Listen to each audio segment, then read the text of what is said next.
Yo, what's up? What's up? It's Muzic King. Welcome to the Rokkstar podcast. I'm here today with a very special guest. Her name is Lie Lac, just like the color. Introduce yourself. Tell them where you're from. Tell them what you do. Tell them all about yourself. Yeah, so originally I'm from Colorado. I'm in Georgia now. I do pretty much anything creative. I sing, I rap, I do video editing, photo editing. I'm in there. If it's art, I'm into it. Okay, word. So how'd you get into all of that? Honestly, I've been singing since I was little. Music is kind of like my soulmate. It helps me calm my chaos. So I've been singing for a while, and then I kind of just got into other creative things because my dad's very creative. So it just come from like a very artistic family. Okay, that's lit. So like, I look at your Instagram and it's like really, really popping. Like you got lots of dope photos, Instagram pictures, like TikTok reels, all this kind of stuff. Like, so you do all that by yourself? You have a team that helps you? Like, how does that work? I do it all by myself, but if there's a team out there that wants to help me, like get at me. Or if Bill Gates wants to cash at me to help me get a team, like get at me.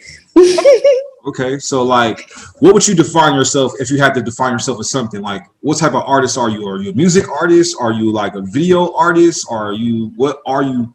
What you most say you fall up under? I would definitely say music. Music is my main passion. It always has been.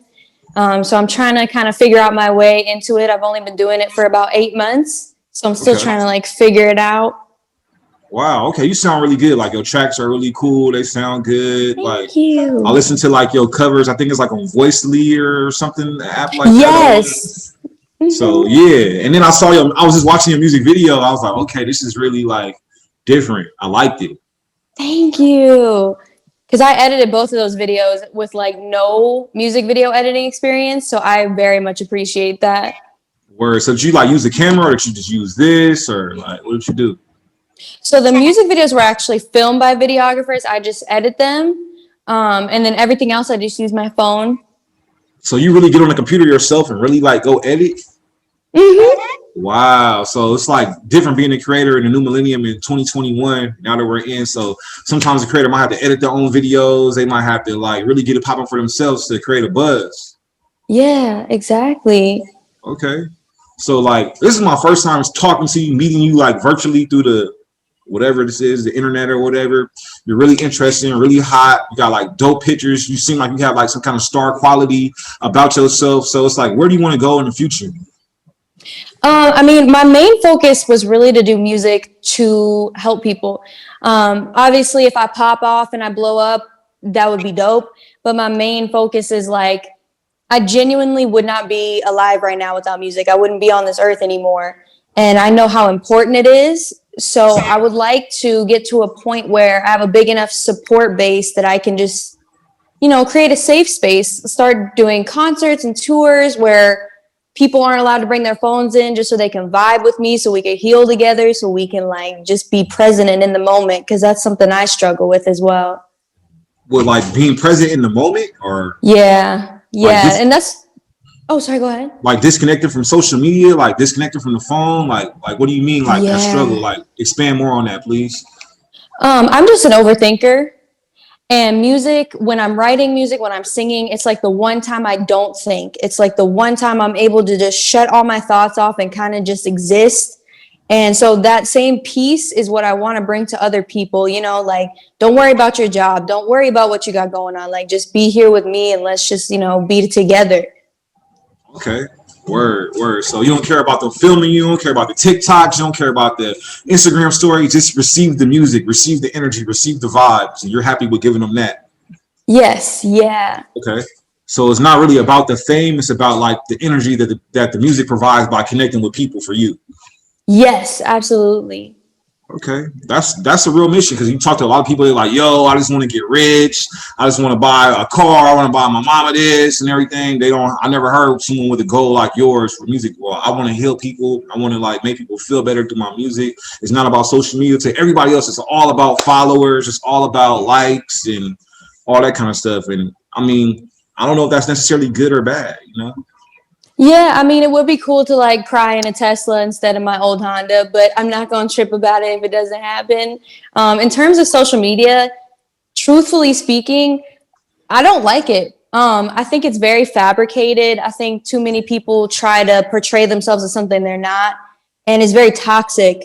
But in the same breath, it could be a perspective thing because you meet a lot of cool people. We met on social media, so I think that's something that I enjoy about music too. Is it gives you a new perspective on things, gives you a new way to think about things.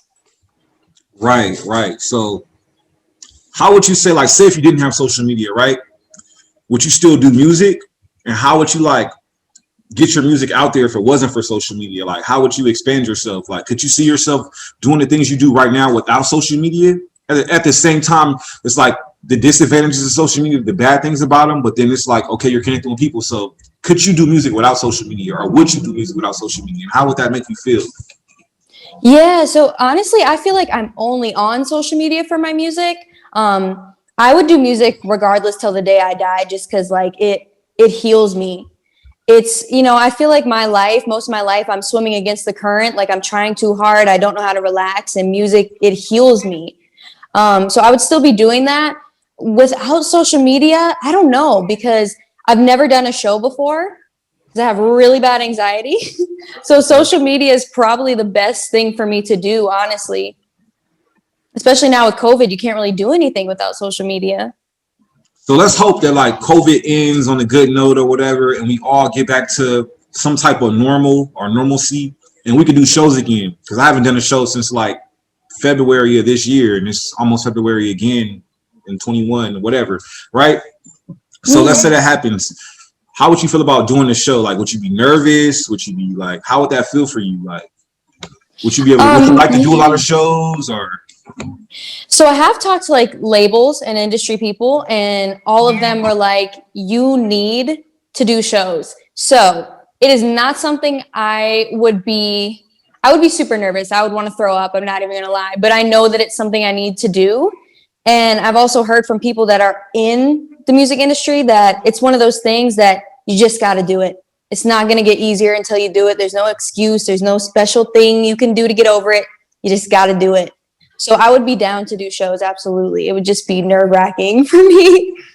Word. So like I think we're getting into like a new type of music. Like, all right, like we're coming across artists that never performed live, that started their music career off of music apps, that started their career like on a different space. Like for me, I started like my rap career like freestyling in the car, smoking weed with my friends in high school. You know what I'm saying? So Yeah. the live element was already there, like performing for a live audience. It wasn't like a social media type of deal, you know? So it's like, Right. how do you feel about that? Like, you got music artists that do it live. You got music artists that are on social media.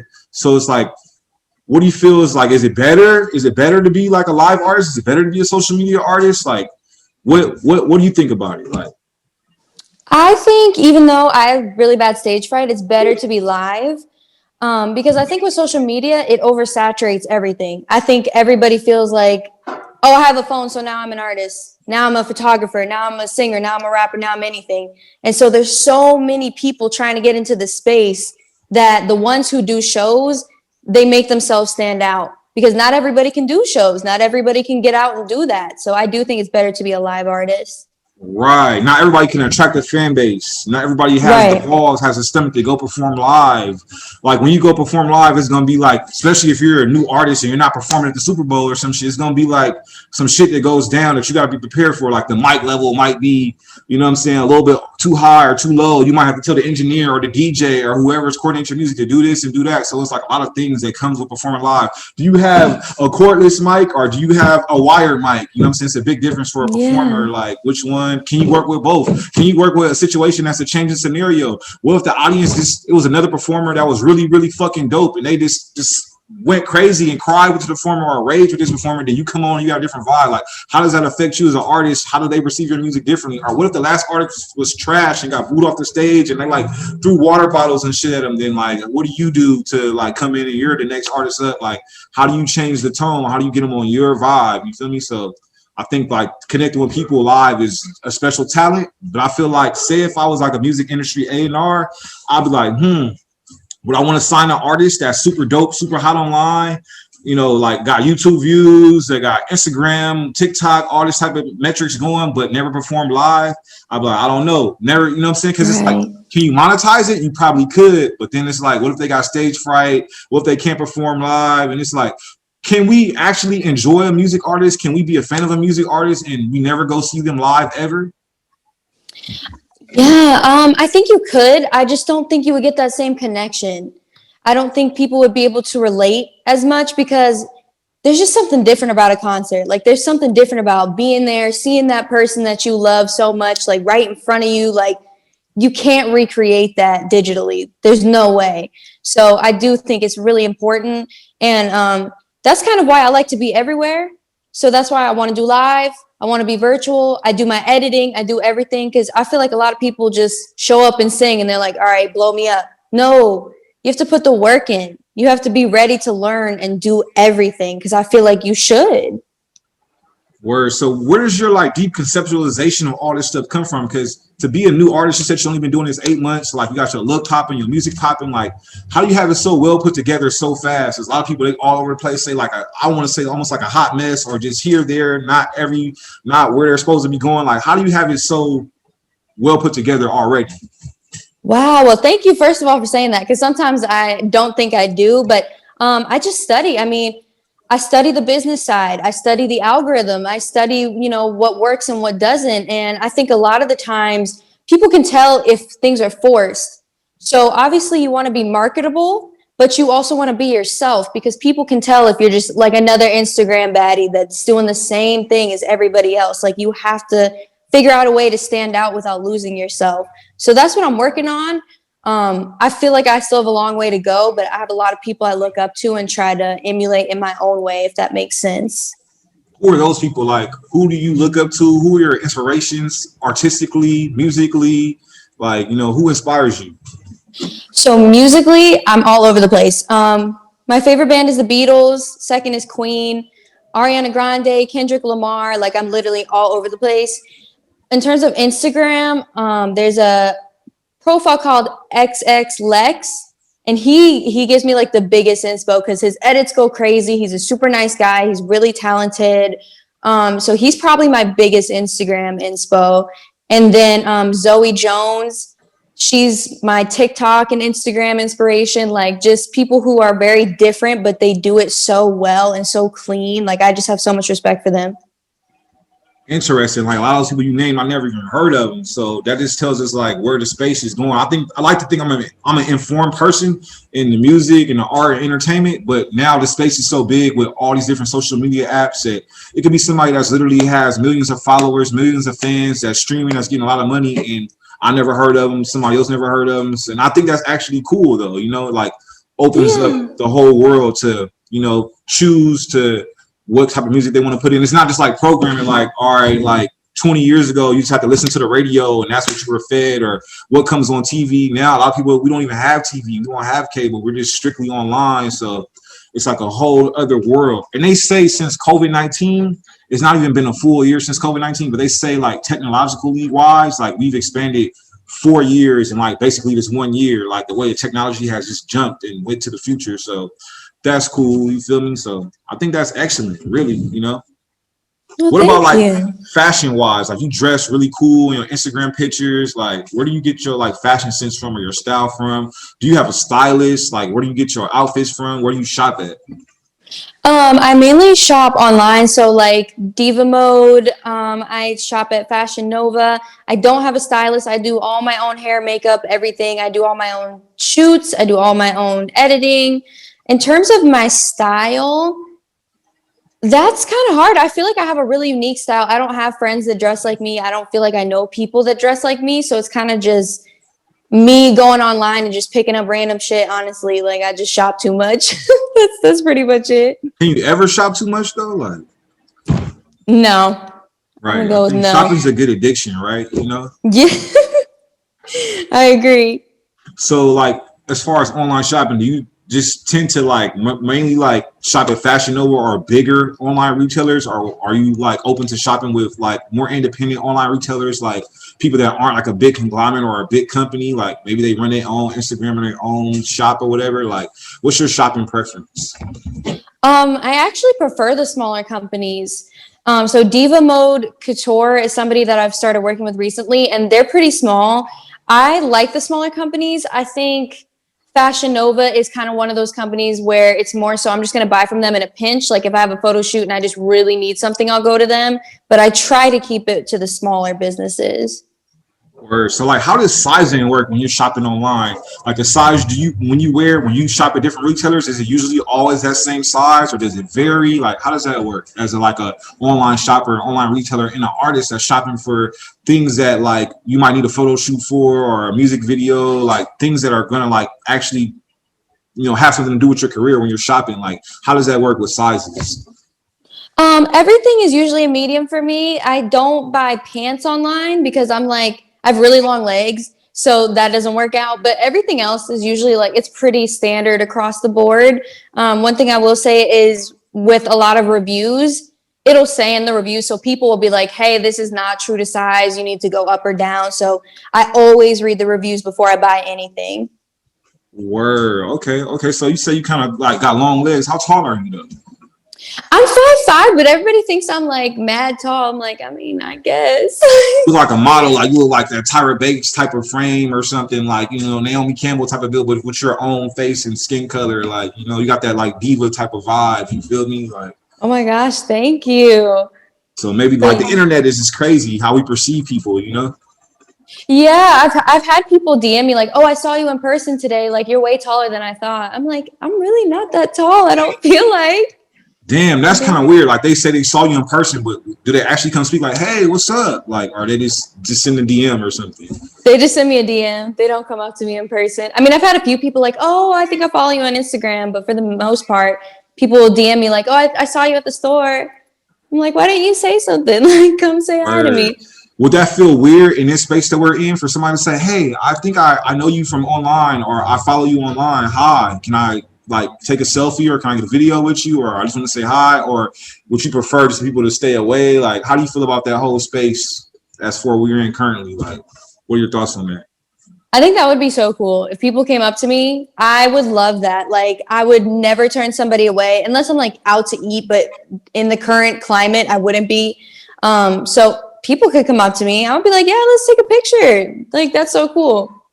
Right. Okay. Interesting. So you're like an online based artist. You started online, but you actually get in person recognition in your city.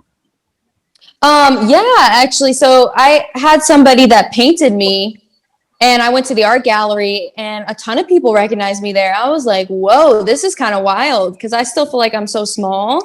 But I have had people recognize me before from YouTube and Instagram. So you're on YouTube, you're on TikTok, you're on Instagram, you're on Voicely. So like that could really potentially be reaching like tens or hundreds of millions of people, maybe even possibly billions of people, like impressions, all that kind of stuff. And I think maybe sometimes we don't just think about like how many people you can reach just from your phone and what big an impact you can have on somebody. So I think people should just keep in mind like everything they say, everything they do.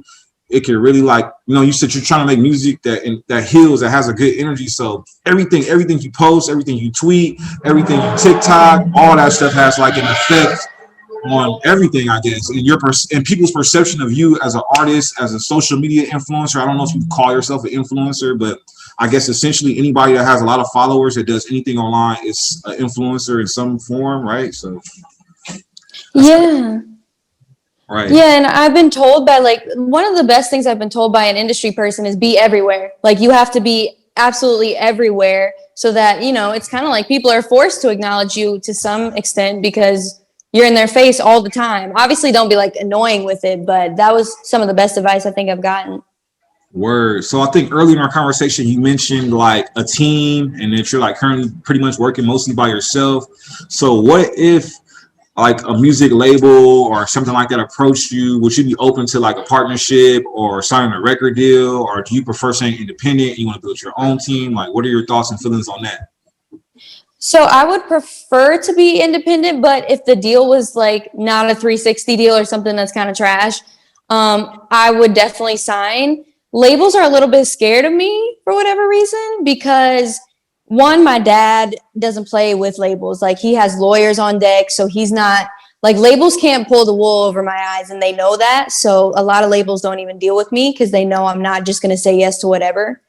But I have 3 jobs. I work full time in healthcare, like 22-hour shifts. I Wow. do video and photo editing. I also do social media consulting. So doing all that in addition to everything for my music, it's a lot. So if I had the potential to have a team, I definitely would. Right. So you mentioned like the 360 model. So for a lot of people that may not be familiar, that are watching or listening and don't know what the 360 deal is, a 360 deal is pretty much like when you sign to a manager, a label, an agent, a company, whatever. And 360 usually means like whatever you make, whatever you do, the company's going to take a certain percentage off of everything, whether it be like your merch sales, whether it be your music streams, whether it be you do a show, or if you get some type of business going or something, usually they will take a percentage of that, right? So you said you're not kind of comfortable with the 360 aspect, but you did also mention like you work in the healthcare field, you're working like all these hours a day, you're editing all your own videos and all that. Imagine like a partnership was presented to you and it was a 360 deal, right? But and it was like, okay, whatever amount of money, whatever, that's negotiable. But you got to think about it. Like at the end of the day, it's like you're spending all this time being in the healthcare field, doing all this stuff. But what if like the company or whoever that was offering the 360 deal, like say, we're going to take care of that for you. But in turn, yes, we do want to sign to this 360 deal where we get a percentage off of everything you do. But now you only have to focus on creation. You only have to focus on your art, your music, your health, your life, your love, creating, as opposed to doing all this other stuff, which you may not necessarily want to do. I'm not sure if you like it or whatever, but just working all these hours. Now we just want you to focus purely on being an artist. So how would that seem? Does that make a 360 deal feel different, or is it still the same? Like, nah, I'm cool on 360. Yeah, it would make it different. The main thing that had me against 360 deals is people were saying, a lot of the times when artists are on really intense tours, it's because they owe labels money. It's because like they have to be out and perform. And it's that kind of like almost slave aspect that turned me off of it. But at the same time, it's different now because there's no shows going on. So that's not really a factor. Right. So yeah, I would be down. I would definitely be down. I mean, it's a lot of ways artists get in debt, right? Yes. Like, you feel me? It's different budgets they give you. Like some people, like Kanye West, he's very like avant-garde with his tours, right? Or Lady Gaga, right? Mm-hmm. Kanye West, I forgot what numbers he would say. He'd say, yeah, I put 10 million, I put this much million into my touring to get all the stuff, all the lights, all the stage equipment, the dancers, or what all he wants to do to express himself in his art musically, right? So that could cost a lot of money. You feel me? Like for me, I might just say, I'm about to wear this hoodie, I'm about to get the mic, and we're gonna turn on the music and I'm gonna go rap, and that's it. And my cost is low. You feel what I'm saying? And that's it. For some people like Lady Gaga, she got dancers, or you feel what I'm saying? So all that like changes your budget or whatever, changes like how much you're spending, which can lead to you going into debt with the label, right? Yeah. So you got that aspect. Then you have like production. So like what producers you're working with, whether you got your own producers, you produce your own music, you got producers you came up with that were just producing from you from the jump, where you messing producers, or you're working with these producers that the label are giving you and they're going to charge you X amount of points, and they like a big producer, so they want like a grip of your publishing, a grip of your whatever, a grip of your, or just your budget for production is just going to get knocked out fast, or you get what I'm saying? So it's different ways that you go about, like, at the end of the day, people forget, I think, that it's called the music business, you know what I'm saying? So it's like you got to have all that accounted for, you feel me? I'm not saying that a record deal or a partnership is good or bad. Anything could be good or bad depending on the terms, but right, it's looking at it and educating people, because now a lot of people are getting like these different deals, 360 deals, whether it be for music or for whatever, just because they're on these spaces that we mentioned. They're on YouTube, they're on social media, they're on this. They don't necessarily have to be a music artist. They could just be someone that makes videos. Like we just saw, was it Jake Paul or Logan Paul fight? Oh my God, yes. Yeah. Oh, what is his name? Nate? Right. He knocked Nate Robinson out. Like, yes. He was gone. Like gone. You feel me? Nobody expected that. Like Nate Robinson just got knocked the fuck out. You feel me? He got knocked down a grip of times. Like Jake Paul beat his ass. Like I can't even cap. You feel me? Like nobody expected that. But just Jake Paul's a YouTuber. Like he never played a professional sport. Like he just made his own YouTube. And then his brother's about to fight Mayweather. So it's like that's crazy. Yeah. And imagine how big of a bag that is. Like that's a big bag. You know what I'm saying? Yeah, I have my own personal feelings about the Paul brothers, but I will say like their business model, like they know what they're doing because they're so not hated, but they have so much animosity towards them that they know people are going to watch everything they do because they're going to watch that fight and hope that one of them gets knocked out. And even if they don't get knocked out, well, too late. The people already pay for the ticket. They already they know how to market people not liking them, which is crazy to me. Like it's smart. Right. Very interesting aspect. Like you could get a lot of money and get a lot of fame and a lot of social media followers on people actually not liking you here in this space that we're in today. And then you could be a person where your followers and fans love you, but you don't have a lot. You're under 10,000, you're under 5,000, you're in a micro box. And then you could be hated and millions of people hate you, but be famous, you know what I'm saying? And be paid as fuck off the hate or off of that energy, off of them, like, you know, interacting with your posts, saying I hate you or liking it or disliking it or whatever, which is really like almost, I think on social media, when you click the like button, when you click comment, when you do any of that, you're like virtually spending money almost. Like you're playing into the logarithm, you know what I'm saying? Because you're watching advertisements or you're doing whatever and you're paying that influencer in one way or another just by liking them. You know, like, you know, imagine like 1/1000th of a cent or something every time you like their post or something. So it got to be like a billion people to like their post for it to equal to 1,000 or something. But maybe in the course of a year, you might get a billion likes or whatever. You know what I'm saying? So yeah, I agree. Right. So damn, that's crazy though. You feel me? So with that type of thing in mind, like, you know, you can sign to a company, there are no shows right now, and then boom, they give you like an endorsement partnership with another clothing brand. Maybe it's Fashion Nova, maybe it's Victoria's Secret, maybe it's some crazy shit that you would have never been able to get on your own outside of this deal. So do you feel the 360 model would work in that perspective, or just what do you think about it still now after hearing that? Yeah, I do. I think it just kind of depends because I do know there's a girl that I watched when she had 2,000 followers and she got signed to Atlantic, and they put her in videos with Saweetie and all these people, but like she's still only at 10K. So it's like it almost makes me wonder how often they work because she's signed, but still nobody knows about her. So that's another aspect that I'm like, you know, I would just have to weigh the pros and cons and kind of see. I would rather sign to like a smaller label, I think, rather than like a really, really big one. Because I just think when you sign to bigger ones, just because you're signed doesn't mean they're actually going to boost you. Like they pick and choose which artists they want to boost, and they just let the other ones flop. So I'm like, okay. Yeah, I guess it's like a write-off for them at the end of the day. Like, if we just sign one artist and one of them ends up being Madonna or Katy Perry or Lady Gaga or Lil Wayne or Lil Baby or 6ix9ine, then that's gonna make up for all the money we lost signing these people who didn't do anything. Because it's like you said, I know lots of artists that are my friends personally. You're signed and you're way more popular than them online right now. They have $1 million record deals and all that kind of stuff, and their followers are not there. It's just not there. Nobody knows their music or anything, but they might just have a deal, you know. So it's crazy how the space works, how the music industry works nowadays, you know. I almost think labels are kind of a little lost now in the social media world because I think labels are starting to understand that people can do a lot of this stuff by themselves. And labels are like, oh, if we just throw enough money into this person, they'll pop off. But that's not necessarily true anymore. So I think labels are honestly kind of floundering a little bit in some respects. So like, how as a label, how do they get the bag? Like, I like an artist, I want to sign them. How does the label get money in that perspective? If the artist is not comfortable with 360 or they are with 360, there's no shows. Like, what's the way for the label to actually get their return on their investment? Because at the end of the day, it's business. So how does the label win and the artist win at the same time? I think you would really have to find someone that one is able to generate hype on their own. Because if this artist can't even generate hype on their own, then you're really not going to be able to help them because nobody's interested. And I think a lot of labels try to put people in a box, but they need to go for the weird people, you know, like the Ash Nikos and like the people that are just like out here doing stuff that nobody else is doing, because we're tired of hearing the same rap over and over again, the same song over and over again, seeing the same style over and over again. Like, they need to start embracing the more eccentric people, in my opinion. Interesting. So like eccentricism or being eccentric, whatever, I'm looking for the right word there. That helps you stand out, and that just gives you more interaction, what you say on social media, just being different, being unique, Yeah. looking different, sounding different, all of that. Yeah. Okay.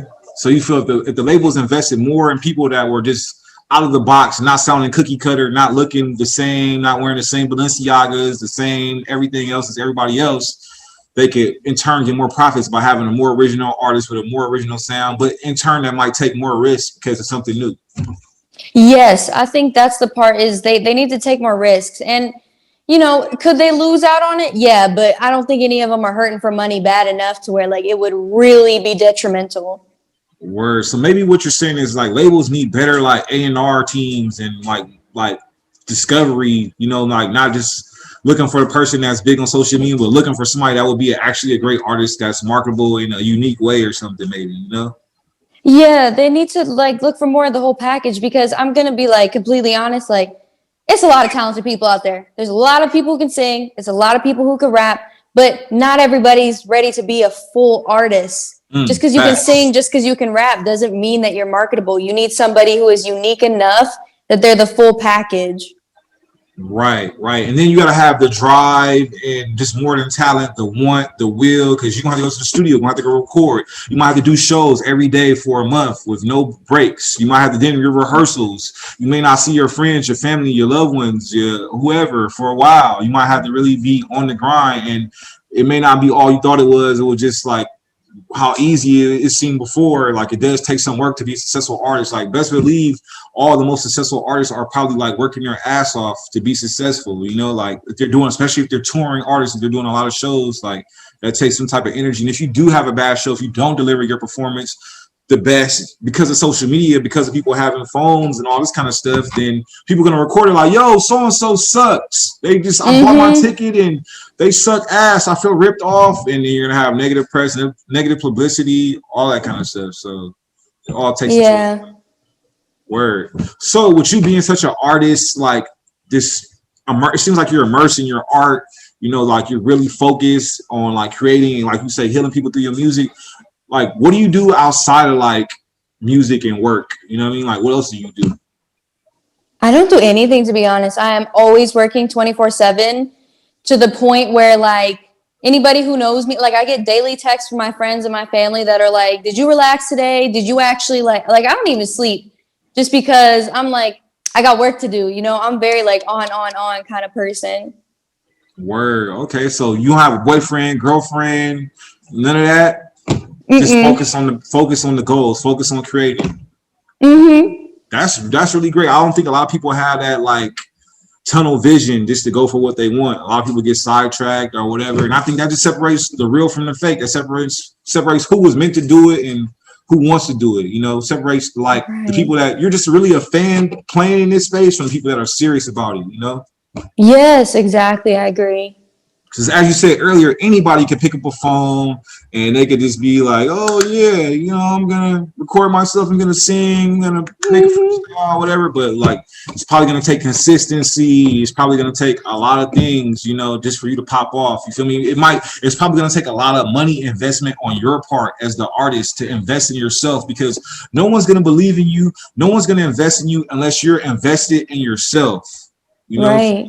Everything is an investment, from the smallest thing is purchasing a phone, to your outfits, to studio equipment, to music videos, to all that. Your hair, your nails, your makeup, all that is an investment in yourself as an artist. Sometimes when you're with the label, they might help you do some of that, or that's deductible from your expenses or whatever. But as an independent artist, you have to find a way and to do that yourself. So you need an investor, you gotta be rich, you gotta be a drug dealer, legal, right? Something you gotta have working hard 22 hours a day or something at your job, and then it creates a space like, damn, it's hard for me to create music, hard for me to do the shit I love. So it's very, oh my gosh, that's triggering me, because it's hard. It's really hard. And it's not even only hard on me. Like it's a big strain in relationships, like friendships, anything, because I just don't have time for people in general. You know, I barely have time for myself. And a lot of people, like my friends, it hurts their feelings. And it's like, I'm not trying to hurt you. I'm just like, you know, I got to be on, you know, there's nobody else doing it for me. Nobody's editing for me. Nobody's writing these songs for me. Nobody's doing anything for me. So it's not, music is not as glamorous as people think it is. Like, it's a lot of really fucking hard work all the time. Every single day. There's not a single day of my life that I wake up and don't do something for my music or my art. So what's like your like songwriting process or song creation process? Like how do you find your lyrics and like actually get that to be a song? So it's really weird, and I don't know why it is, but I can only write in the car.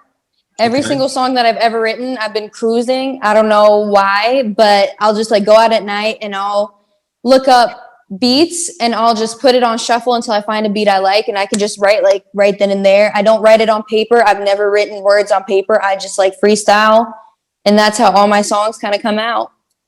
So when you freestyle it, do you like voice record yourself or you just remember the lyrics like on some Jay-Z shit? Like how does that work?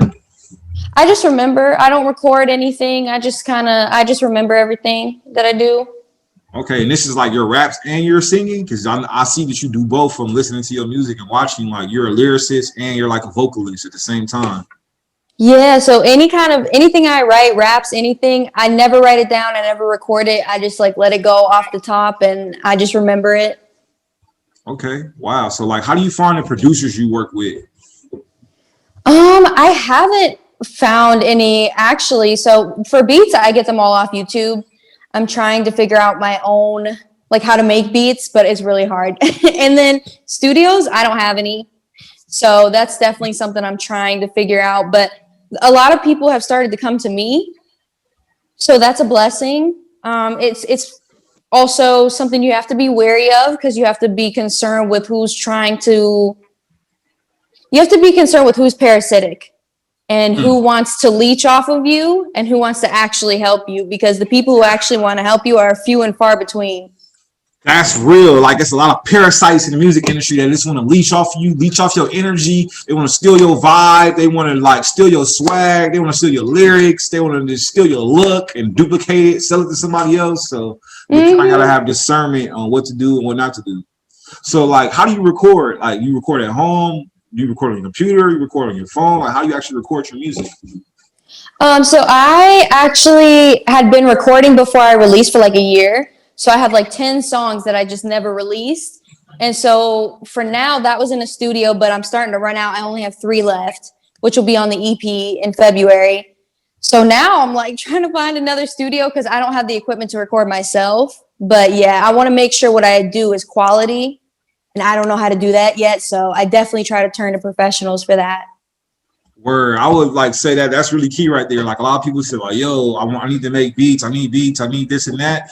And it's like trying to learn how to make a beat might take you years or months or whatever. When you could have just bought a beat or made an agreement with a producer or whatever, however that works or whatever, to get a beat or whatever, and that will save you time and energy in your music career to get to where you want to go faster. As to like trying to do everything from scratch for some people. Just since we talking, I know people watching and listening, like, doing everything yourself in the music industry will probably never work. Definitely like have to collaborate with people, not necessarily have them on your team, but a team is probably good, probably something you need to be successful. I don't know anybody personally that just made it on their own with just no team, just them. They're just that Yeah. nigga or that bitch or whoever, just with nobody by themselves, because it's, I guess music is a collaborative art, but it's definitely a business, and you need way more than one person in your business and in your team to make it all click. It's a social media aspect, the promotion aspect, the recording aspect, the engineering aspect, the visual aspect of getting your pictures, your all that kind of stuff done to the quality or however you want it to make it look. So it's like a lot of work. Like how you said, people don't understand how much work it is just to get like one release out, one single out, or one project out. Yeah, it's a lot. It really, really is. And it's important to allocate your energy correctly because you can just burn yourself out. And that's how I've been feeling lately. I've been just burnt out. But, like you got to push through it. Obviously, take care of yourself. But yeah, it is a lot.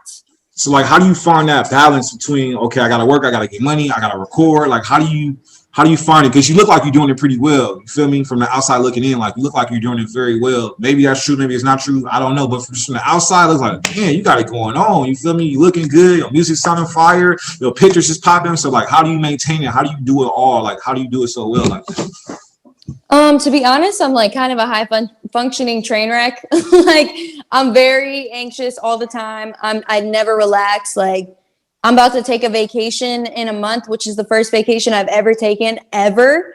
And that's because I literally feel like I will burn out if I don't. So I would say to anybody, like, do better than me mentally when it comes to this kind of stuff. Like if your body's telling you go take a nap, go take a nap. You know, like don't go past your point of like running on E. If you need to take a break, take a break. And that's something I need to work on, because if I need a break physically or mentally, I won't allow myself one. I'll just be like, if I just push a little bit more, if I just do this a little bit more, and it is not a good way to go. Definitely. So man, you got some fly ass earrings on. Like, what are they? Do they go in the dark or something? Thank Like, you. No, I wish that would be so cool. Yeah, I just got them today, but that would be dope if they did. so what's your favorite color? Because you're like a colorful person. Like on your Instagram, you wear so many different colors, so many different styles, so many different vibes. Like, what colors do you like the most? Like, they say color symbolism means a lot. So, what colors do you like? Do you like to wear? What colors like draw? Do you draw towards? Like, what colors do you like? Lavender is my favorite color. And that's kind of how Lie Lac came about, because I like light purples and pastels, and I really like bright colors. So yeah, I mean, my whole closet's lavender. I'm not even gonna lie. It's like lavender and black. So really light colors or like full goth. Okay, so lilac, the color is like a shade of purple, more or less. Yes, And that's your yeah. favorite color, and that's your artist name, Lilac, because you feel like you're giving that energy off of lilac. So lilac, the way I spell it is intentional, because I have the word lie in it, because lilac is like a happy color. You see it and you're like, oh, this is nice. I feel at ease. But Mm-hmm. I have like a darkness to me, which is why I Mm. spelled it with the word lie, because it's like it's kind of like flower in a dark room mentality. Like it's cute, but also like there is some undertone of like a darkness and heaviness to it, which I wanted to add. What's the darkness? What's like the goth energy? Like, where does that come from? What's creating it? Like, what's that about? I think I've just been through a lot of shit, and I don't talk about it because I'm one of those people that like if I'm going through it, I kind of like cocoon and I don't talk to anybody, and I just like stay to myself because I feel like everybody has their own shit. But I'm not gonna lie, I've been through a lot in my life, and you know, I struggle with depression, I struggle with PTSD. Like my mind, what I say is like I'm used to the sunken place. Like I'm comfortable there. They know my name there. I'm chilling there. Like I'm used to the darkness. It's inviting to me, but I also know it's not a place that you can get complacent, and you can't stay there. So I think the artist name is my battle between trying not to stay in the darkness and trying to balance my mental, basically. Okay, because lilac's like a beautiful color, but it's like kind of dark. It's purple's a little bit of darkness. It's not quite pink. It's purple. So I could see that in you. That's an excellent explanation, and that's a great artist name I think for you that really fits you. So that's pretty Thank dope. you. So, what can people look for, like coming for from you for in the future? Like, are you like singles, albums? Are you more pressed on projects? Are you more pressed on singles? Like, what do you like to give? What do you like to release? What's easiest for you to give and give to the people where you don't feel like it's a burden to give this to me to you guys as fans or whatever? What do you like to release the most? So I'll be releasing my first EP on my birthday, which is February 10th. Okay. And so that's the biggest project I've had yet. After that, I mean, people have asked me for an album. It's a little bit tough because it's hard to know who to listen to. So like my supporters want an album, but the industry people I've talked to are like, you don't have a big enough following for an album. So it's like hard to understand where you're at in that respect. So I think I'll probably stick to singles after this EP. But people have also been asking me for merch, so I'm trying to explore that.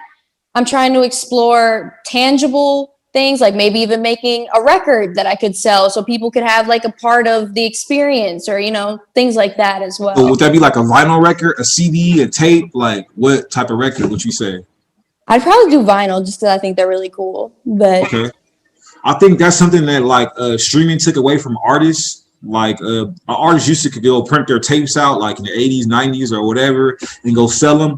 Or they could make their CDs and just go sell them. You could print them yourself, duplicate them yourself, pay somebody to do them. You could actually go get money the same day. You could have a concert and sell your stuff. But now it's like, I don't think I really own a CD player. You know what I'm saying? Like, you know, I think I probably have to put it in my like my Xbox or my PlayStation or my DVD drive to listen to a CD, or my computer. If some people's computers don't even have CD-ROM drives, so it's like the way the technology has took us, it kind of took like some of the power out of our hands as creators to like make the dollar straight in my hand. Because it's hard for me to sell you my music here, like, hey, you want to buy the CD from me? Even if you know me, love me, it's hard for me to do that because, like, well, if I buy it from you, if I buy it, it's just really like a symbolic thing because I can listen to your music online for free or from the streaming service I subscribe to. So it's like, what way would you like your fans and supporters to support you the most?